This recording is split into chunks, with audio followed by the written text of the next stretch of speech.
Ledger vient tout juste d'annoncer son dernier produit, le Ledger Flex, et bonne nouvelle, on l'a reçu chez Cryptost, ce qui m'a permis de le tester pour vous. Et dans cette vidéo, on va faire la totale, que ce soit le déballage, la configuration, on va aussi couvrir bien évidemment les spécificités techniques de la bête, son prix et en fin de vidéo, je vous donnerai mon avis sur ce petit Ledger Flex pour que vous sachiez s'il est fait pour vous ou non. Allez, pensez à vous abonner et à lâcher un petit like et on est parti.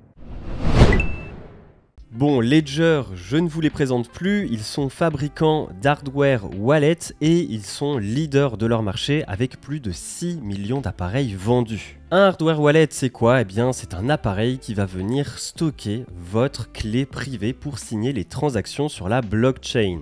Si jamais vous voulez en savoir plus, je vous mets juste ici une vidéo dans laquelle on vous expliquait comment sécuriser vos crypto-monnaies et vous verrez qu'il y a un chapitre dédié au hardware wallet. Dans leur gamme de produits, on retrouve le Ledger Nano S+, qui est leur hardware wallet d'entrée de gamme. On a ensuite le Ledger Nano X et enfin le Ledger Stacks. Alors à l'heure où je tourne la vidéo, le Ledger Flex n'a pas encore été annoncé, mais il va se situer entre le Ledger Nano X et le Ledger Stacks. Il va venir s'intercaler entre les deux.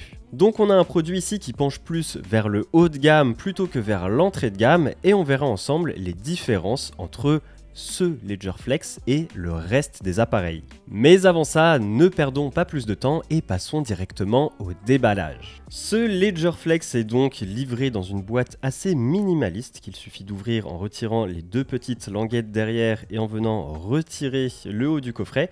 Et dedans, on y retrouve donc bien évidemment le Ledger Flex, mais aussi une petite boîte qui contient les câbles, enfin du moins le câble, puisqu'il ne suffira que d'un câble pour le faire fonctionner, et c'est un câble qui est quand même relativement court et qui est aux deux embouts en USB-C. Derrière le wallet se cachent ensuite des petites feuilles, des petits carnets qui vont vous permettre de noter vos seed phrases. Donc c'est ce qu'ils appellent des recovery sheets et c'est ici que vous allez écrire la suite de 24 mots qui sera générée par votre hardware wallet pour sécuriser vos cryptos. Le rôle de ces 24 mots est crucial et si vous voulez en savoir plus, je vous mets encore une fois dans la description le lien de la vidéo qu'on y a dédiée.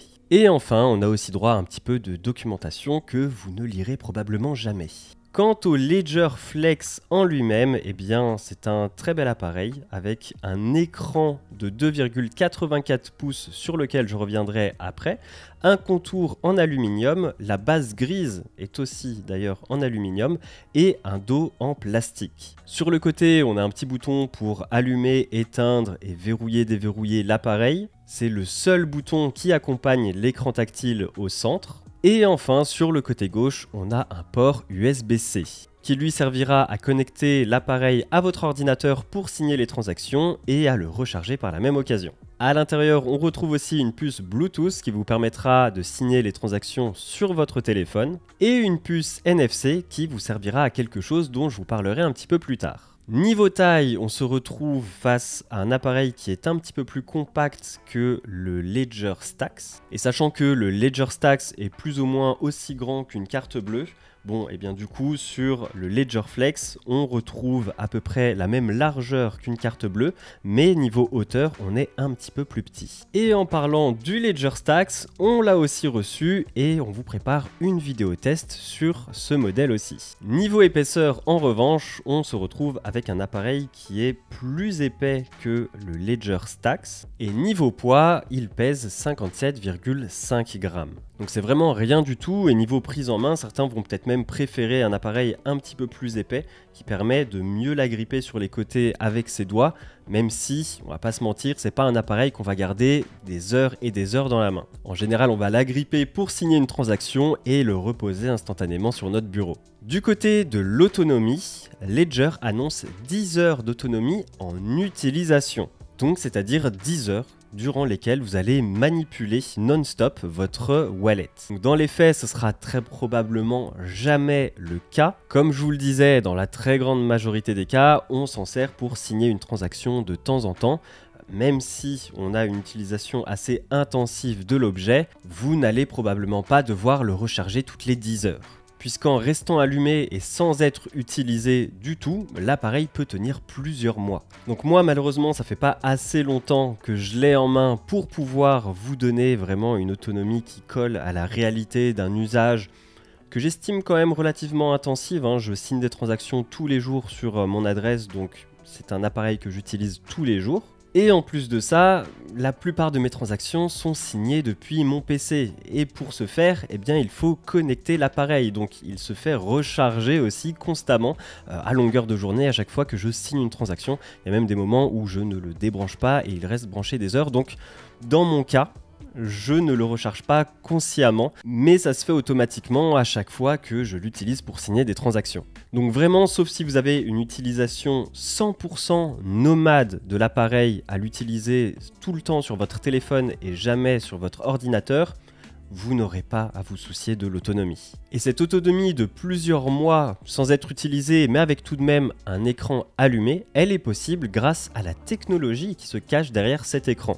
On a ici un écran tactile e-ink qui est la même technologie utilisée dans les liseuses numériques. Donc c'est un écran en noir et blanc qui va imiter un petit peu l'aspect du papier, donc qui ne va pas être agressif à l'œil. Et l'écran ne va consommer de l'énergie que lorsque son affichage est rafraîchi, c'est-à-dire qu'il va changer ce qu'il y a d'affiché sur son écran. Mais lorsqu'il affiche une image fixe, il ne va pas consommer d'énergie. C'est pour ça que sur l'écran de veille, vous pourrez afficher votre NFT ou votre image favorite sans que ça plombe son autonomie. C'est d'ailleurs la même technologie d'écran qui est utilisée sur leur produit le plus haut de gamme, le Ledger Stax. Et à l'annonce du Ledger Stax, j'avais vu, certains reproches sur l'écran, notamment des personnes qui se plaignaient que en utilisant une technologie e-ink, on ne pouvait pas afficher de couleurs et que la réactivité n'était pas la même que sur un écran LCD ou OLED. Alors, certes,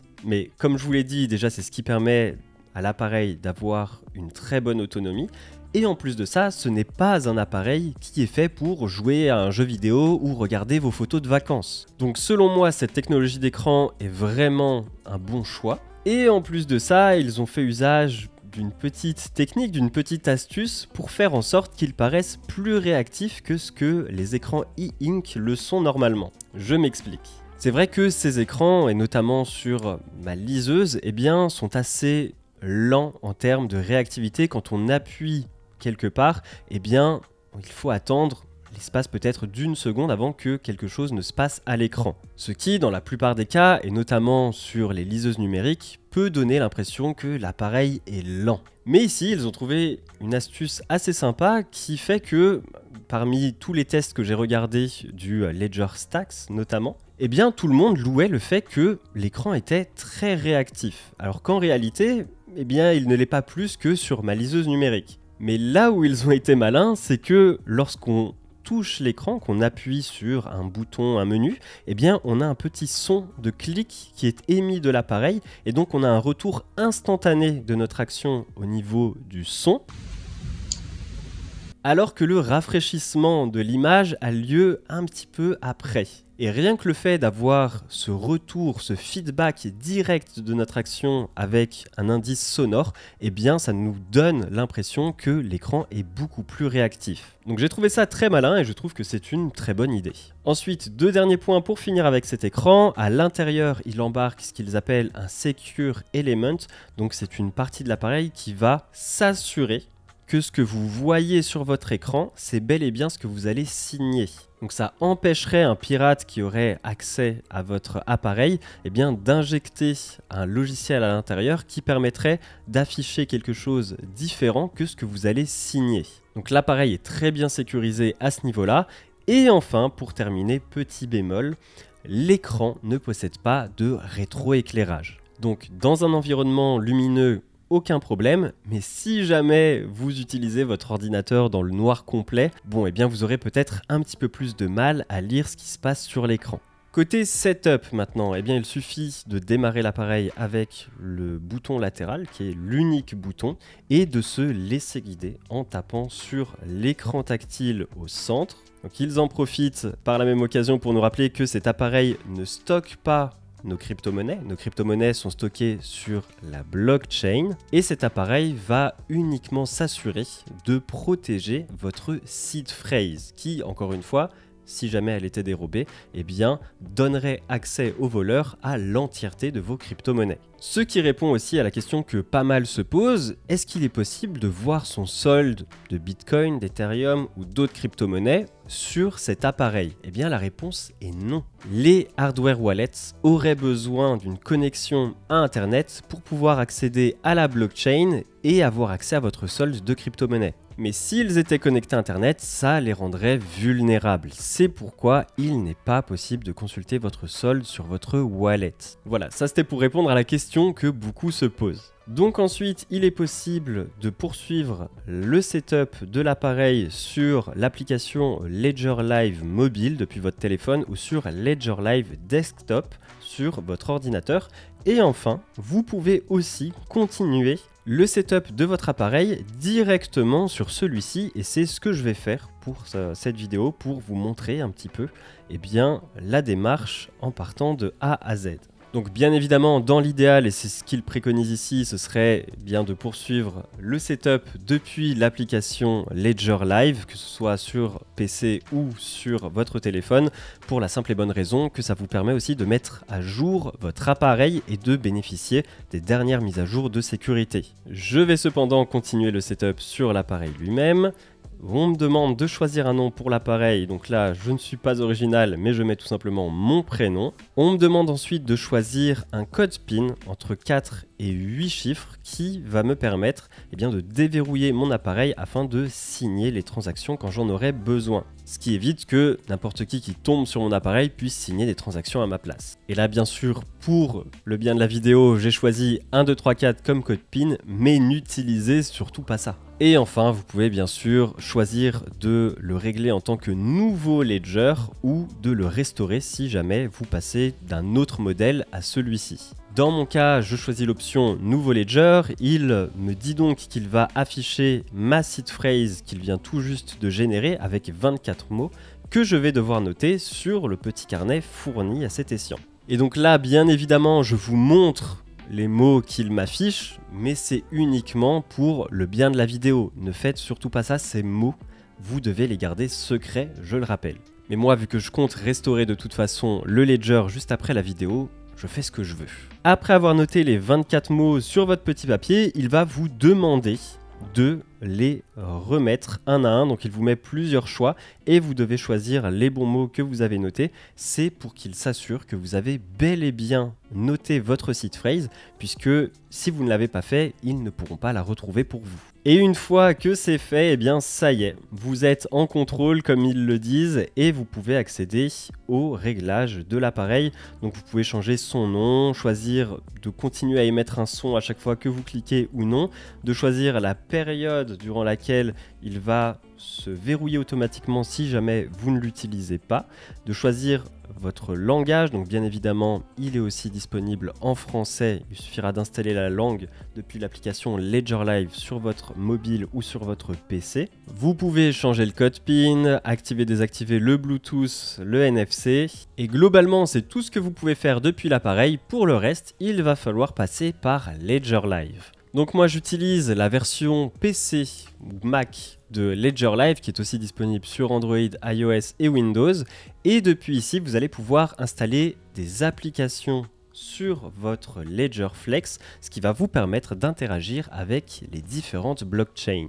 Donc moi j'ai tout d'abord commencé par installer l'application Bitcoin qui va me permettre de signer des transactions sur ce réseau quand j'en aurai besoin. Et comme vous le voyez, l'appareil possède une capacité d'un petit peu plus de 1 MO et les applications quant à elles pèsent environ 100 KO à quelques exceptions près comme celle par exemple de Polygon qui pèse uniquement 2 KO. Donc avec cette capacité, vous devriez être capable d'installer une petite dizaine d'applications. Et bien évidemment, ici on ne parle pas d'une application par token, mais si vous installez par exemple l'application Ethereum, ça va vous permettre d'interagir avec votre wallet sur tout l'écosystème Ethereum, peu importe le jeton qui est sur cette blockchain, y compris les NFT. Assurant ainsi une compatibilité avec plus de 50 wallets et plus de 5000 cryptos. Vous pouvez aussi, depuis l'application Ledger Live, ajouter des fonds d'écran à votre wallet, donc soit directement depuis un NFT que vous possédez, ou alors n'importe quelle autre image que vous téléchargeriez depuis votre téléphone ou depuis votre ordinateur.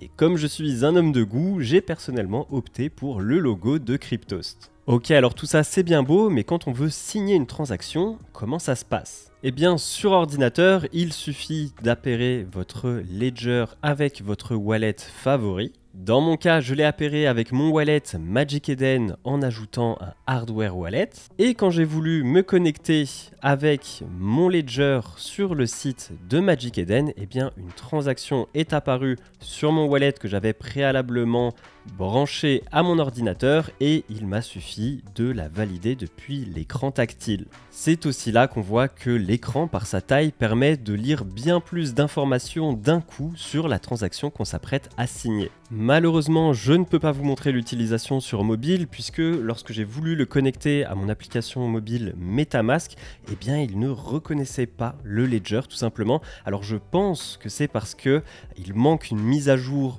au wallet mobile afin de pouvoir détecter ce nouveau produit qui, je le rappelle, au moment où je tourne la vidéo, n'est pas encore sorti. Donc je pense que c'est normal que certains logiciels ne le trouvent pas encore, ne le détectent pas. Mais le processus reste le même, la connexion ne se fait juste ici pas par câble, mais par Bluetooth. Ok, je vais maintenant vous parler d'une fonctionnalité très cool qui utilise la puce NFC intégrée au wallet, et c'est le fait de pouvoir utiliser une clé de connexion pour se connecter sur certains sites comme Binance par exemple. En activant l'authentification à 2 facteurs sur Binance, vous pouvez décider de programmer une clé d'accès physique et cette clé d'accès physique peut tout simplement être votre Ledger Flex. Et donc dans les faits, lorsque vous voudrez vous connecter à Binance, ils vont vous réclamer votre clé d'accès physique afin de valider votre authentification sans avoir besoin de votre mot de passe et vous aurez juste à présenter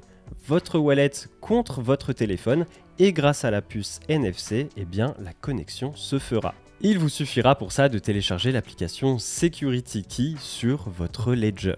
Ok, maintenant qu'on a fait le tour de l'appareil, de ses fonctionnalités, de ses spécificités techniques, on va parler prix et disponibilité. Pour la disponibilité, c'est très simple, il est d'ores et déjà disponible sur le site de Ledger, vous pouvez passer par le lien dans la description pour l'acheter. Quant au prix qui nous a été communiqué, il est de 249 $. Et quant à la conversion euro-dollar, Ledger a plutôt l'habitude de faire une conversion à 1 pour 1, c'est-à-dire qu'il faut aussi s'attendre à un prix de 249 €. Mais pareil, on vous mettra la confirmation dans la description lorsque le prix sera annoncé officiellement pour l'Europe. Passons maintenant aux plus et aux moins que j'ai décelés lors de mon utilisation du Ledger Flex. Alors tout d'abord, j'aimerais commencer par la finition. C'est vrai qu'elle est au top. On sent qu'on a un produit premium entre les mains. Les matériaux utilisés ne font pas du tout cheap et les finitions non plus. On sent que l'appareil est de haute qualité. Et ensuite, ce que j'ai adoré sur cet appareil, c'est bien évidemment son écran. Il est très agréable à utiliser, à lire. On a beaucoup d'informations qui peuvent s'afficher dessus lorsqu'on signe une transaction. On n'est pas obligé de passer une infinité de pages afin d'avoir une vue d'ensemble de la transaction qu'on va signer. Donc c'est selon moi le gros point fort de ce wallet et la bonne raison de l'acheter, c'est vraiment son écran. Je pourrais aussi bien sûr mentionner son utilisation avec les mobiles grâce au Bluetooth intégré et son usage en tant que facteur de double authentification avec la puce NFC. Mais vous verrez qu'ils ont un autre produit dans leur gamme qui fait ces deux choses mais pour moins cher. C'est pour ça que je mets l'accent surtout sur l'écran de cet appareil. Ensuite, au niveau des points négatifs, ce que j'ai noté, c'est tout d'abord le câble USB-C qui est selon moi trop court. Alors, si vous êtes comme moi et que votre tour est posé sur votre bureau et que vous avez accès à un port USB-C en façade, bon, ça fait l'affaire a priori. Mais si jamais votre ordinateur est sous le bureau et que le port USB-C est derrière, ça devient tout de suite plus problématique. Qu'après, évidemment, rien de rédhibitoire, rien ne vous empêche de faire comme moi et d'acheter un câble USB-C bien plus long. C'est juste dommage qu'on ait à se contenter de ça dans la boîte. Après, si jamais vous utilisez un ordinateur portable, Bon, bah là, j'imagine que ce ne sera pas un problème pour vous. Deuxième point négatif, c'est le fait que l'écran ne soit pas rétroéclairé, ce qui est dommage si jamais vous avez l'habitude de travailler dans un environnement sombre. Personnellement, ça va parce que ça n'est pas mon cas, et même si jamais je travaille les lumières éteintes, la lumière de mon écran arrive quand même à me faire deviner ce qu'il y a d'affiché sur mon ledger, mais c'est vrai que c'est quelque chose qu'il faut prendre en compte si vous avez l'habitude de travailler dans un environnement sombre. Et enfin, dernier point négatif qui est selon moi son prix. Parce qu'effectivement, 249 €, ça reste un sacré budget, et si on regarde les autres hardware wallets de Ledger, il y a des chances que vous trouviez votre bonheur pour moins cher. Sachant que le Ledger Flex vient se positionner juste au-dessus du Ledger Nano X, si on compare les fonctionnalités de ces deux appareils, on voit que ce qu'il manque au Ledger Nano X par rapport au Flex, eh bien c'est l'écran de verrouillage personnalisable et l'écran e-ink. Mais les deux sont capables de signer des transactions sur mobile grâce au Bluetooth et les deux peuvent servir de clé physique pour la double authentification. Donc après, à vous de voir si cet écran vaut les 100 € de différence entre les deux appareils. Selon moi, si vous avez les moyens, c'est un confort sur lequel, à mon avis, on ne peut plus faire machine arrière une fois qu'on y a goûté. Puisque sur le Ledger Nano X, la navigation se fait uniquement à l'aide de 2 boutons physiques. Mais si votre budget ne vous le permet pas, bien entendu, le Ledger Nano X fera largement l'affaire. Voire même le Ledger Nano S Plus si jamais vous ne comptez pas utiliser votre Ledger sur mobile. Voilà, j'espère avoir répondu à toutes vos questions avec ce test complet. Si ce n'est pas le cas, n'hésitez pas à les poser dans les commentaires, j'y répondrai avec plaisir. Je vous mets le lien de la boutique Ledger dans la description si vous souhaitez y faire un tour et potentiellement passer à l'achat. Et si vous avez besoin de conseils pour choisir votre modèle de Ledger, eh bien n'hésitez pas à rejoindre notre serveur Discord sur lequel vous pourrez poser toutes vos questions et échanger avec le reste de la communauté pour être sûr de prendre la bonne décision. Quant à moi, je vous dis à très vite pour de nouvelles vidéos sur Cryptost. C'était Johan, ciao!